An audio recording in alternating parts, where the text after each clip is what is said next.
Okay. What about, people always talking about the NIKON Trinity, right? They're always talking about full-frame Trinities. I was actually miffed recently on an article on a rumor site where, like, apparently everybody was complaining about DX lenses and lack thereof from Nikon. And basically, when I saw all those insanely ignorant comments, I was like, what the hell? Do these people know you can use DX lenses? I mean, full-frame lenses on DX bodies? Apparently not. Now, Nikon, here's one example. Here's the, I've got two of these lenses.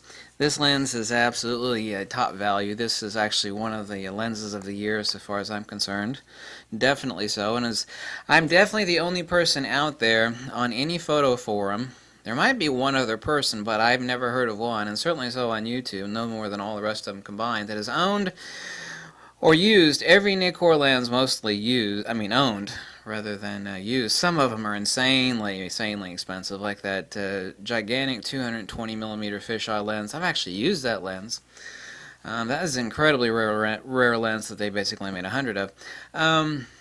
I've used every Nikon lens of the past 40 years, so I can actually make an intelligent statement, not based upon hyperbole or I love these lenses. Like, well, how many lenses have you owned?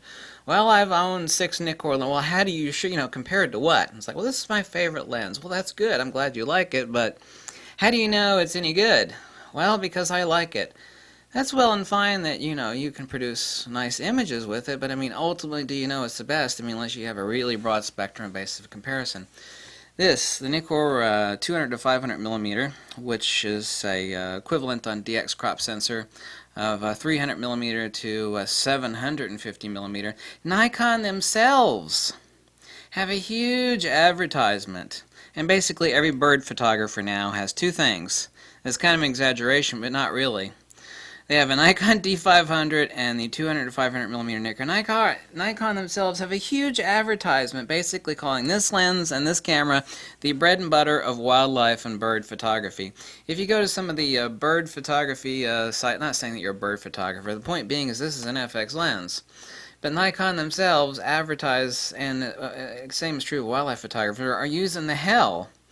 Now, this lens is not that heavy. It's rather huge. And of course it does telescope out, but we're not talking about comparing this to, say, a 500mm 2.8, which will cost you more than a brand new BMW. Well, not literally more, but it weighs almost as much as a brand new BMW too. Nikon themselves advertise this FX lens for this DX body. So the notion, like in the Nikon Trinity, which is the 14 to 24 Nikon, which I happen to have, the Nikon 24 to 70 2.8, which I also happen to have. There's a new version, which is a VRG with vibration reduction, which I absolutely don't need VR on that lens. Is also worse, and it's bigger and heavier. Nikon actually kind of screwed that lens up. Thank God they're still making, for now, the older non-VR version of 2470. And the other Trinity lens, which is now the new one here, which is absolutely unbelievable. People were, ripping my guts out for years and years because I would never recommend the VR1, the VR2 Nikon. Like, no. This one I can recommend endlessly. This is also an FX lens. It's sitting on a DX camera. This is the Nikon D500 Trinity. To me, this is not just a wildlife/photography lens. You can certainly use this to frame the subject for proper. By the way, the bokeh on this thing at f5.6. Anywhere in the range between 200 and 500. The VR on this lens is absolutely incredible. I showed a demonstration of me using this at 1/13 of a second at 500mm, handheld, holy shit, on the Nikon D500. The other lens, I got a couple of these as well. A lot of people have bought these. All of these lenses, well, this one's actually made in China. The 200mm to the 70-200mm is made in Japan, as well as the 1755 2.8. This is a 2.8 lens. This is a 2.8 lens. This is a 5.6 lens. This one lens is made in China. However, it is incredibly well made.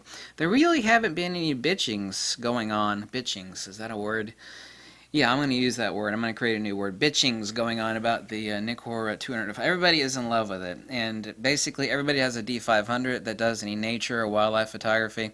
The person I actually respect the most as a wildlife photographer uses two lenses primarily with his Nikon. Steve Perry, check out his photography channel, and he uses this in the 300mm f4 Fresnel lens. He goes back and forth about this particular lens, its pluses and minuses, and the much lighter weight 300mm f4, which obviously it's small and lightweight. He has to track through the woods. I mean, I could understand him not wanting to track through the wood and the muck with this gigantic lens, but this is the Nikon D500 Trinity. You can find these used all day long since Nikon's actually been... This has a true silent wave motor in it, by the way. This lens is incredible. It's basically always permanently glued to my Nikon D500. The 17 to 55 Nikkor, which is basically a 24 to 70 field of view. This is a true DX lens. This is actually one of only 4 DX lenses I could ever recommend. It seems some people don't know that, yeah, you know, there's absolutely no... There's only one YouTuber out there that says there's an issue sticking full-frame lenses on a DX crop sensor, but that is absolute hogwash, twaddle, nonsense, BS, and absolutely, you know, crazy insanity. I mean, he ought to let the people at National Geographic and the hardcore professionals out there who are using FX lenses on DX bodies know that fact, because apparently the hardcore pros at National Geographic and other places that are doing wildlife photography, you know, they're not aware of his expert advice on not using FX lenses on DX bodies.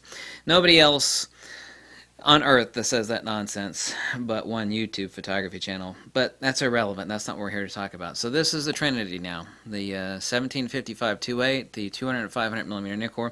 We're looking at respectively like $600 used. This lens new is pretty damn expensive. I'm surprised Nikon's still making this lens. This lens is really expensive. It's metal.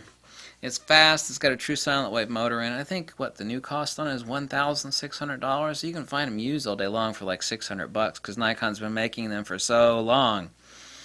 And a lot of people poo-poo this lens. It's a DX lens. I don't want to buy it. And that's why its sale price is actually so low. The truth is, if you actually take a full-frame Nikon camera and don't put it in DX crop mode and stick this lens on, say, a Nikon D810, not put it in DX crop mode, this lens, through about 85% of its range, will cover that full-frame sensor. That's how good this lens is. The circle of projection on it is that nice. Yes, you can use DX lenses on full-frame cameras, and I don't just mean in crop mode either. However, what we're looking at here is $2,800 for this lens. $1,300, very reasonable on the 200 500. This is actually a great lens for portraiture, believe it or not. Given the compression and the bokeh on this at 5.6, it's actually a wonderful lens. There's more than a few people have been using this for portraiture. About 95% of the people, however, that own this are using this for sports action, and especially wildlife bird photographers are using the hell out of this on the Nikon D500. But this is the Zoom Trinity, or the official Trinity for DX, at least as I'm calling it. I've been waiting nearly 10 years for this awesome lens to finally hit, and it turned out to be so much better than I thought. I knew there'd be improvements on resolution. I knew it'd be sharper. I knew, obviously, no duh, after all those years, that it would have to be faster than the VR2, which it is, but it is so much better than that. The resolution is off the hook, batshit crazy insane. There's also MTF charts, a bunch of scientific tests comparing this to the VR2, and it basically says the same thing that I knew immediately, and I was the first person to do a review on the new 7200 video review anyway, the new 7200 2.8 E-series Nikkor, and I said this lens is the shit in a good sort of way. And oh my god, it is. If you want the best, or you're a working professional, I've actually never said, well, I still shouldn't say that, because I never tell anybody to go sell your crap. You know, like, go sell something. That is very unethical, and I never do that to anybody. I was about to say, sell off your Nikkor. If you're a working pro, you know, sell off your Nikkor VR2 and buy the new one. Actually, that's the only people I would ever say it to, and the only video that I will ever say this in. I'm going to say this one time, and one time only, but only to a certain group of people. And that is someone that has got the money rolling in from doing work as a professional photographer. I would suggest sticking your VR2 or VR1 on Craigslist and buying the new VR3. However, the caveat with this lens is that of all the Nikon bodies out there, which I own quite a few, to get the absolute maximum potential of autofocus tracking, only the D500 is going to be able to do that. Well, that's a full-frame lens and a DX crop sensor. You know why this lens is absolutely perfect on this Nikon D500? Two reasons. There's nothing wrong with 105mm to 300mm equivalent. That is perfect portraiture at f2.8. Secondly, if I need to crop the hell out of my shots, which I often do if I can't zoom with my feet to get to something, okay, this, the pixel pitch scaled up, it's a 20.8 megapixel sensor, scaled up the exact same pixel pitch, means there's more translational data per square millimeter on this sensor than there is on a full frame sensor.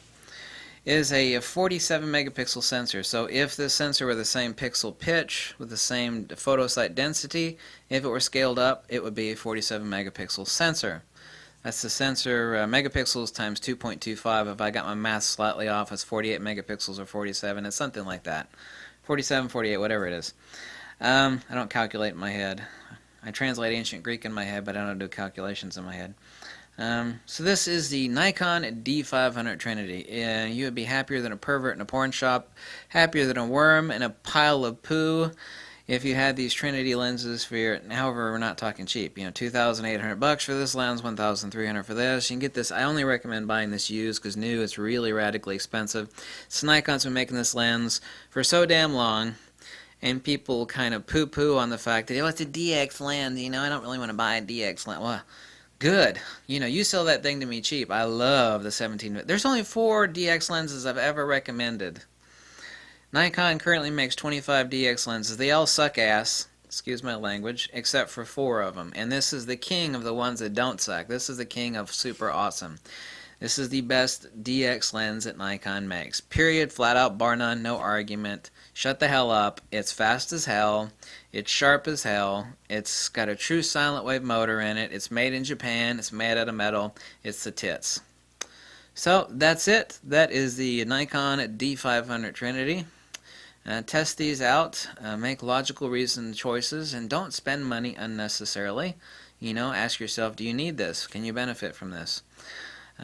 Skills are obviously foremost above all things, but, you know, the best race car driver in the world can't perform very well in a used, rusty old pickup truck on the racetrack. So, at some point, the gear does enter the picture.